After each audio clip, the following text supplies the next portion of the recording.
नमस्कार, आप सभी का एक बार फिर से स्वागत है हमारे चैनल संस्कारी बेटी पे।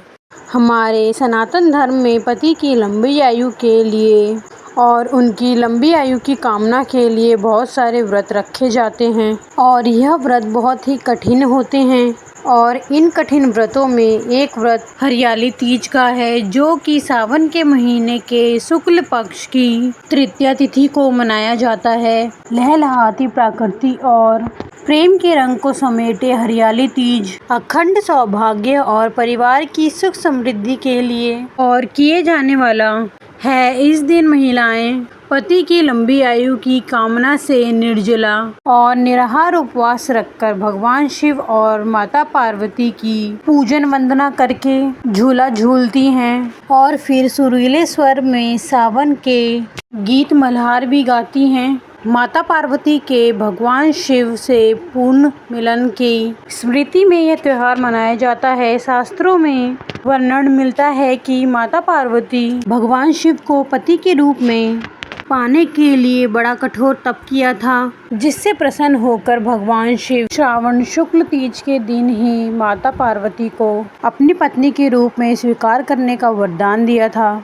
तभी से अखंड सौभाग्य का प्रतीक यह दिन भारतीय परंपरा में पति पत्नी के प्रेम को और मजबूत बनाता है तथा आपस में श्रद्धा और विश्वास कायम रखने का पर्व बन गया है। जब भगवान शिव ने देवी पार्वती को पत्नी के रूप में स्वीकार करने का वचन दिया था, तब देवी पार्वती ने भगवान शिव से आग्रह किया कि आज के दिन जो भी कुंवारी कन्याएं इस व्रत को रखेंगी, उन्हें भगवान शिव जैसे मन भावन और गुणवान पति की प्राप्ति हो। और जो भी सुहागिन महिलाएं इस व्रत को रखें, उनके पति दीर्घायु हो, उनके घर में सुख समृद्धि का वास रहे। मान्यता है कि तब से यह व्रत रखा जाता है और इस दिन व्रत रखने वाली महिलाओं और कन्याओं का घर खुशियों से भरा रहता है। जिनके विवाह में बाधा आ रही हों, उनके विवाह की बाधाएं दूर होकर उन्हें अच्छे वर की प्राप्ति होती है। वहीं दाम्पत्य जीवन में इस व्रत को रखने से जीवन खुशहाल रहता है। लोक परंपराओं के अनुसार नवविवाहितों को ससुराल से पीहर बुला लिया जाता है, ताकि वह अपने मायके से हरियाली तीज का पर्व मना सकें।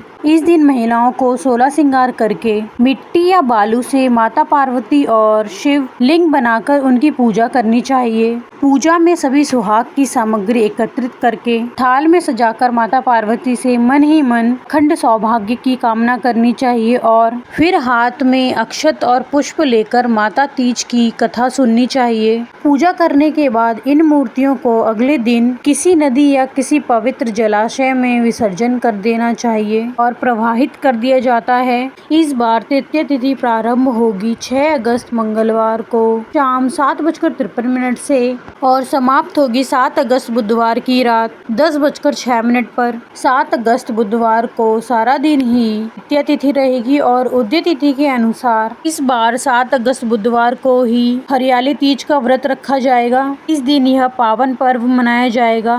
बुधवार के दिन सूर्योदय होगा सुबह 6:04 पर और सूर्य अस्त होगा शाम 7:01 पर और ब्रह्म मुहूर्त होगा सुबह 4:27 से 5:15 तक रहेगा। इस दिन परीख योग सुबह 11:41 तक और बाद में शिव योग बन रहा है, जो कि बहुत शुभ योग है। राहु काल दोपहर 12 बजे से 1:30 बजे तक रहेगा। हरियाली तीज के दिन बहुत सी जगह सुबह ब्रह्म मुहूर्त के समय सरगी भी खाई जाती है, क्योंकि इस व्रत में 24 घंटे निराहार और निर्जला रहना होता है। कुछ जगह पर शाम की पूजा करने के बाद पारना कर लिया जाता है, लेकिन अधिकतर जगह पर अगले दिन सुबह सूर्योदय के बाद ही व्रत का पारना किया जाता है। ऐसे में जिनके यहाँ पर भी सरगी खाने का रिवाज है, वह सूर्योदय से पहले यानी ब्रह्म मुहूर्त में आप दूध या फलों का जूस या ड्राई फ्रूट्स आदि का सेवन कर सकते हैं। इसके बाद आपको दिन भर कुछ भी नहीं खाना पीना होता है। हरियाली तीज की पूजा का सुबह का शुभ मुहूर्त सुबह 5:46 से 9:06 तक।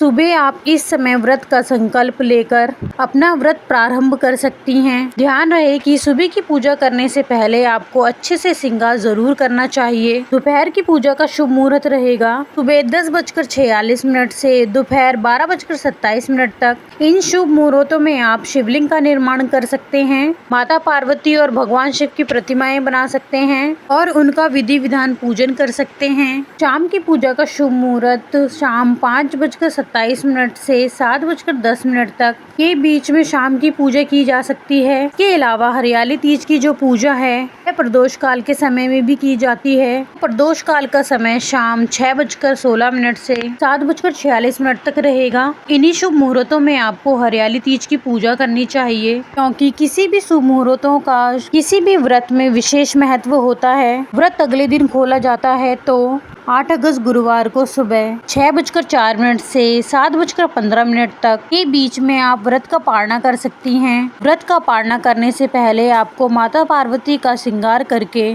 खुद सुहाग भी लेना होता है। माता पार्वती से आप अपने पति की लंबी आयु की कामना करें और माता पार्वती की मांग में 7 बार सिंदूर भरकर उसे अपनी मांग में लगाएं। ऐसा करने से एक तो पति पत्नी के रिश्ते में मजबूती आती है, प्रेम बढ़ता है और पति की दीर्घायु होती है। पति पर आने वाले सभी संकट दूर हो जाते हैं। आपको ये जानकारी कैसी लगी कृपया कमेंट करके बताएं और हमारे चैनल संस्कारी बेटी को लाइक एंड सब्सक्राइब करें। धन्यवाद। ओम नमः शिवाय।